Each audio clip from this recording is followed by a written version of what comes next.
Baik, Assalamualaikum warahmatullahi wabarakatuh. Perkenalkan nama saya Muhammad Afif Sadro Wicaksono. Saya dari kelas D4H dengan NIM 233140707111044. Nah, di sini saya akan menjelaskan tentang ancaman dan kerentanan. Oke, baik. Yang pertama yaitu ada ancaman di sini.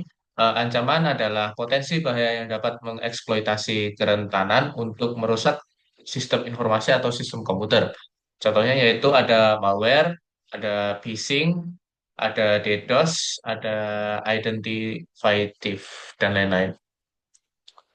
Lalu untuk kerentanan di sini yaitu kelemahan atau celah dalam sistem yang dapat dieksploitasi oleh ancaman. Contohnya yaitu ada bug pada aplikasi, ada keamanan jaringan yang lemah, ada server yang tidak diupdate, lalu yang terakhir ada user yang tidak di-training. Selanjutnya yaitu resiko atau risk, yaitu dirumuskan di sini probability dikali impact.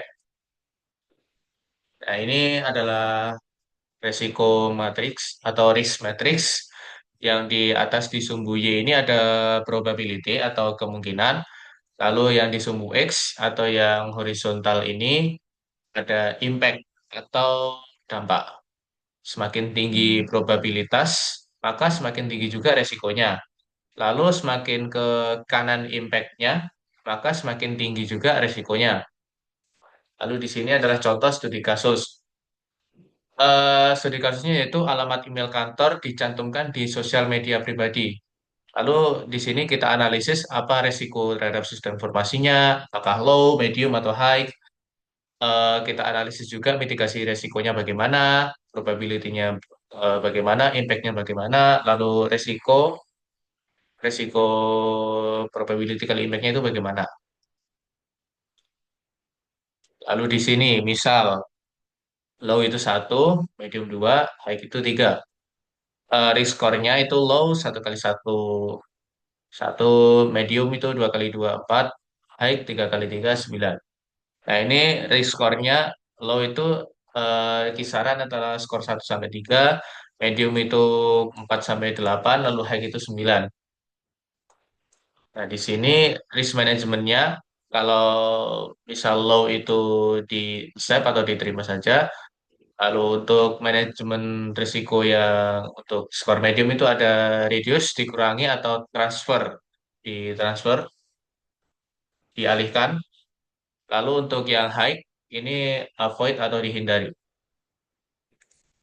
Oke, di sini contohnya accept the risk ketika pengguna sistem informasi kantor lupa password. Di sini probability-nya itu medium atau cukup sering terjadi, tapi impact-nya itu low atau tidak merusak sistem informasi. Lalu untuk risk-nya itu dua kali satu, probability-nya dua, medium, impact-nya low kali satu. Oh, hasilnya dua, low. Oh, untuk mitigasinya itu untuk ya mitigasinya itu buat fitur lupa atau reset password di sistem informasi. Lalu untuk contoh yang reduce atau mitigate the risk itu ketika terjadi pemadaman listrik di jalur listrik server. Untuk probability-nya itu medium atau cukup sering terjadi. Untuk impact-nya itu high berdasarkan berdampak besar terhadap perusahaan. Untuk risk-nya itu dua kali tiga itu 6 hasilnya di medium. Untuk mitigasinya yaitu redundancy power supply menggunakan UPS atau generator. Jadi power supply-nya itu diberi generator untuk cadangan listrik tambahan eh, jalur supaya ketika ada pemadaman di jalur listrik di server itu kita bisa menggunakan power supply cadangan di generatornya itu. Lalu untuk contoh lain transfer transfer the risk, yaitu ketika perusahaan tidak memiliki sumber daya manusia IT yang kompeten untuk membuat sistem informasi yang dibutuhkan perusahaan. Untuk probability-nya itu medium, sistem informasinya jadi tidak, maaf, sistem informasinya itu jadi tapi tidak secure atau tidak aman.